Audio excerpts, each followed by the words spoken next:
అవసరం ఉంటే అడగొచ్చు కదా రేఖ, అలా ఎలా తీసుకుంటావు? సరేలే, నీకు కుదిరినప్పుడు ఇవ్వు. నేనెందుకు తీసుకుంటానక్క? మరి వంట చేసింది నువ్వే కదా, పైగా డబ్బులు అవసరం కూడా నీకే ఉంది. ఏం పర్లేదులే రేఖ, తీసుకుంటే తీసుకున్నావు, నా చెల్లి తీసుకుంది అనుకుంటానులే. అసలు ఏమైంది వదినా? అక్క నేను మళ్ళీ చెప్తున్నాను, నేను తీసుకోలేదు. నా మీద లేనిపోని నిందలు వేయకు, అర్థం అవుతుందా? తీసుకోలేదని చెప్తుంది కదమ్మా. మరి ఆ డబ్బులు ఎక్కడ పోయినట్టు మావయ్య? ఇంట్లో మనమే కదా ఉండేది. అంజలి సరిగ్గా చూడు, ఎక్కడికి పోవు. సరిగ్గా చూసాను ప్రేమ్, 8,000 పెట్టాను, 3,000 మాత్రమే ఉన్నాయి, మిగతా 5,000 ఎటెళ్ళినట్టు? అక్క డబ్బులు నేను తీసుకోలేదు. సరే ఓ పని చేయి కార్తిక్, మీ బమ్మర్దికి ఫోన్ చేసి అడుగు, ఏమంటాడో చూద్దాం. ఫోన్ చేయి. ఉండు. హలో కృష్ణ, ఎలా ఉన్నావు? బావా బాగున్నాను, మీరెలా ఉన్నారు? బానే ఉన్నా కృష్ణ. రేఖ నీకేమైనా డబ్బులు ఇచ్చిందా? డబ్బులా? ఏం డబ్బులు బావా? నాకేం ఇవ్వలేదే.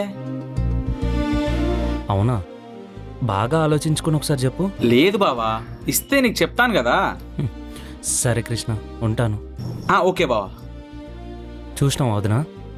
చూసావా అంజలి, వాళ్ళ తమ్ముడేం ఇవ్వలేదు అంటున్నాడు కదా. ఎక్కడ పెట్టావు అక్కడే చూడు. ఎందుకంత తొందరపడుతున్నావు ప్రేమ్? తను వాళ్ళ తమ్ముడితో మాట్లాడడం నేను చూశాను. అయితే ఒకసారి రేఖ ఫోన్ నుంచి కాల్ చేపియండి మామయ్య, చూద్దాం. చెయ్యి రేఖ, ఫోన్ చెయ్యి.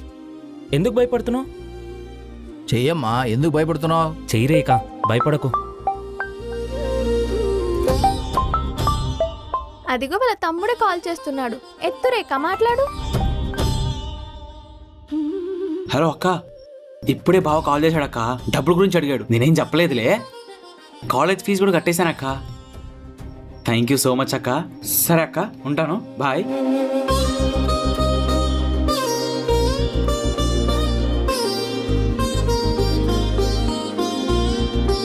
ఏం కాదులే రేఖ, తీసే ముందు మాట చెప్పాల్సింది కదా.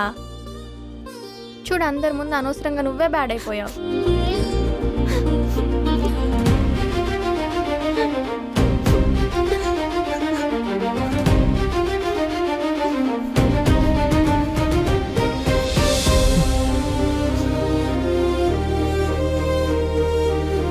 సారీ వదినా, ఒక వారంలో 5,000 రిటర్న్ చేస్తాను. చూస్తున్న మీ అందరితో పాటు నాకు కూడా నా కోడలు తప్పు చేసి ఉండదు అనిపిస్తుంది. కానీ జరిగింది చూస్తే అయోమయంగా ఉంది. మీకు కూడా నెక్స్ట్ ఎపిసోడ్లో ఏం జరగబోతుందో తెలుసుకోవాలని ఉందా? అయితే సబ్స్క్రైబ్ చేసుకోవడం మర్చిపోకండి.